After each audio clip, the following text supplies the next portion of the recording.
The war has ended. We are talking about the Israel-Iran war, of course, but another deadlier war has been raging in Gaza. The death toll has now risen to 56,500. And the grim tally keeps rising with each passing day. Benjamin Netanyahu is under mounting pressure to end the war. Donald Trump is pushing for it. But in Gaza, the plight and misery is unending. Our next report takes you close to the reality of the most battered place on earth right now.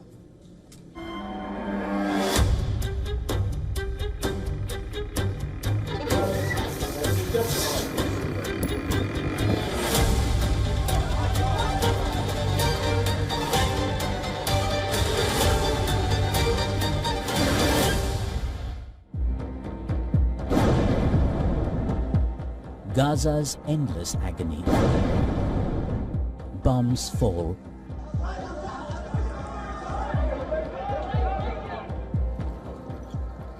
People flee. Civilians pay the price.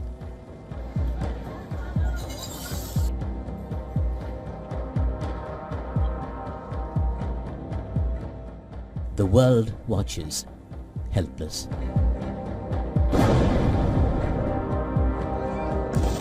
Northern Gaza has been hit hardest. These grainy images show the moment a man in Gaza carrying a bag of flour is hit by a strike.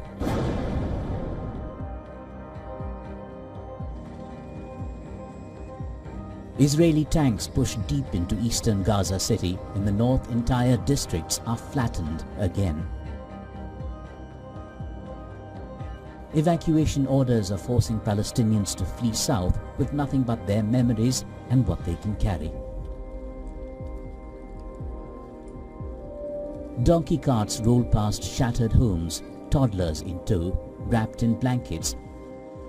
The suffering is unending. As you can see, there is no flour, no supplies, no food or water. We are moving from one place to another. What is our fault? What have we done to deserve this? We are all suffering from pain. We are all sick. Please, someone find a solution for us. The humanitarian crisis is spiraling beyond control. Hospitals already on their knees from months of conflict are overwhelmed by the sheer volume of casualties. Gaza rescuers say near daily Israeli massacres at food distribution sites have killed over 400 Palestinians in the past month alone.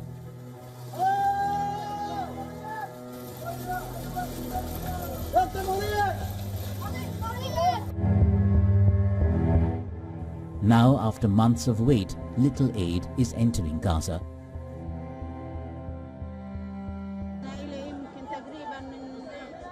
It's been nearly 5 months and we haven't received any notice to come and collect aid. I'm a widow raising orphans. My husband was martyred and I've lost 2 sons and a grandson. I'm caring for their orphan children. There are 5 of us, me and the orphans. My other son is also a martyr and he left behind 4 children.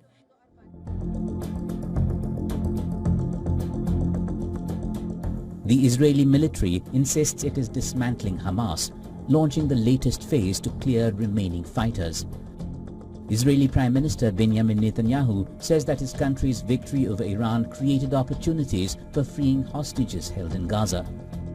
49 people are still believed to be held in Hamas captivity, including 27 the Israeli military says are dead. There is also mounting international pressure, with Trump pushing for a ceasefire, while Spain accuses Israel of genocide in Gaza. Now Ireland has become the first country in Europe to introduce legislation to ban trade with Israeli settlements in the West Bank and East Jerusalem. Bureau Report, WION World is One. To stay up to speed with the latest news, download the WION app and subscribe to our YouTube channel. India is eyeing the sky. Well, we are not talking about Shubhanshu Shukla, who is on board the International Space Station. The Indian government now wants permanent eyes in the skies for the military, with a staggering rupees 26,968 crore project, now fast-tracked, a formidable web of 52 military satellites is set to blanket the skies, offering real-time, unblinking surveillance. The age of blind spots is over and India is building its ultimate digital shield, a testament to its unwavering resolve to dominate its strategic space. Take a look.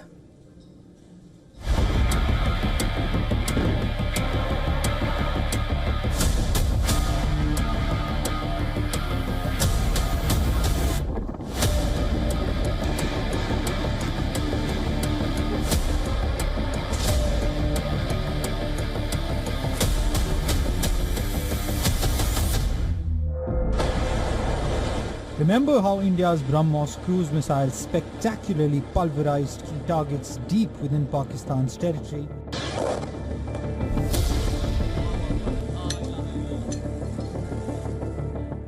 During that intense conflict, the precision, the speed, the undeniable impact. Akash missiles shredded hostile targets mid-air. The world saw India's firepower and the marvel of indigenous tech.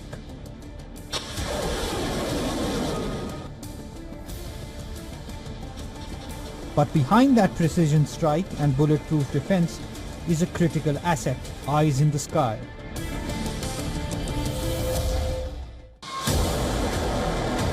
Now, after Operation Sindoor, India is stepping up the game. A staggering satellite project worth 26,968 crore rupees or $3.3 billion has been greenlit.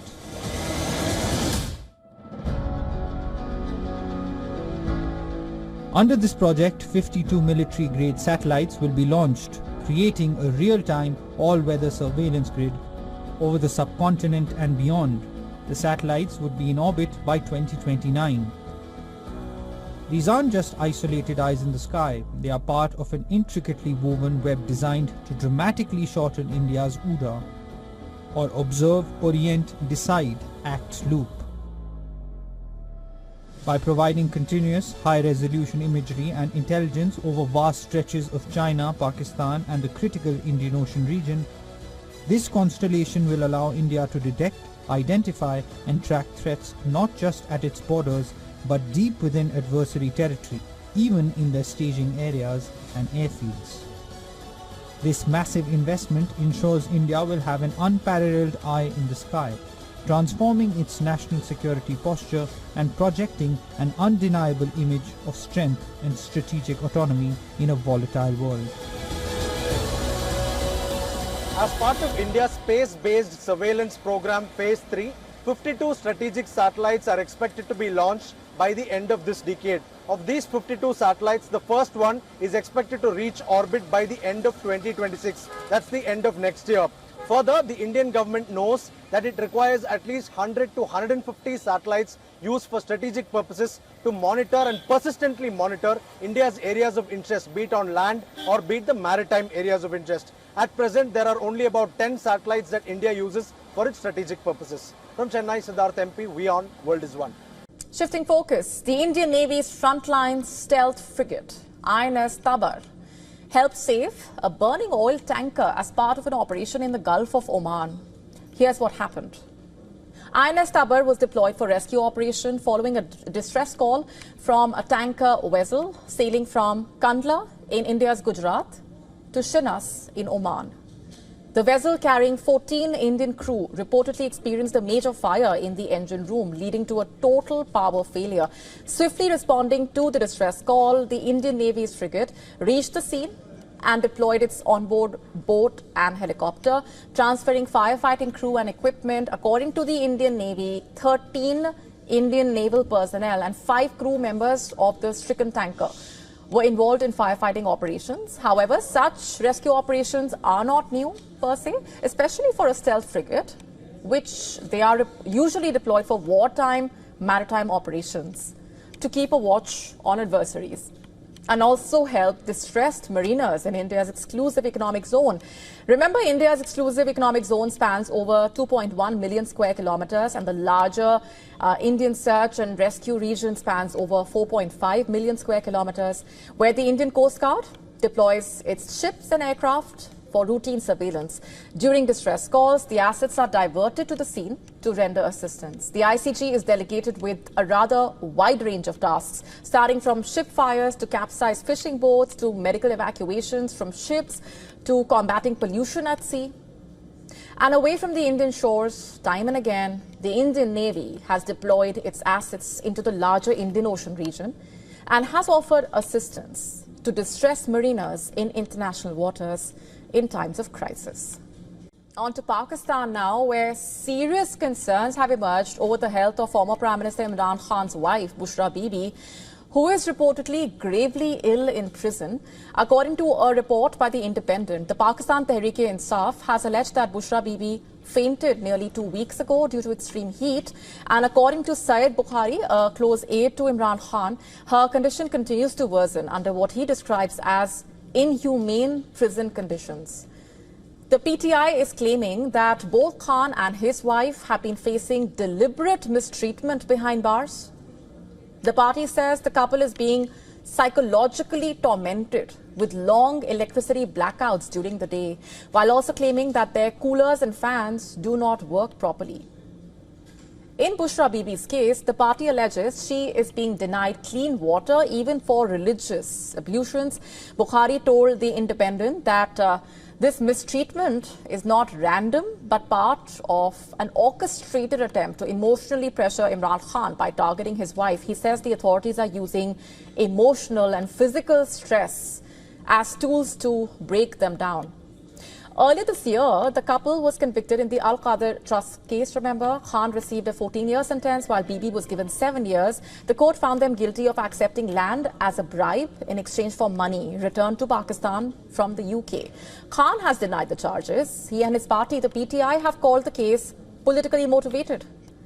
The PTI has also accused jail officials of barring Bushra Bibi's teenage daughter from meeting her mother despite hours of waiting in the heat. The party has said that the child was left emotionally devastated. The Punjab Home Department in Pakistan has rejected these allegations. In a statement, officials claim that Imran Khan and Bushra Bibi are being treated in accordance with the law and are receiving all legal entitlements, terming the claims made in the British newspaper as baseless, politically charged and factually incorrect, and an attempt to mislead global audiences. The Punjab Home Department also said that both Khan and Bibi had been provided with proper jail facilities and had access to uninterrupted electricity, further claiming that the couple undergo daily medical checkups and receive full medical support. Shifting focus now to India, a gruesome case of an alleged gang rape of a female student in a reputed law college in South Kolkata has sent shockwaves across the country. And what's even more shocking and troubling is that the incident allegedly took place right within the campus premises. And this comes on the heels of another horrific incident where a medical professional was brutally raped and murdered at the RG Kar Medical College and Hospital just 9 months ago in August 2024 in Kolkata.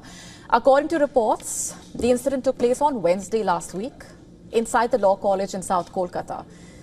At least 4 people have been arrested reportedly in connection to the case so far, none of whom were outsiders but former students or staff members of the same college.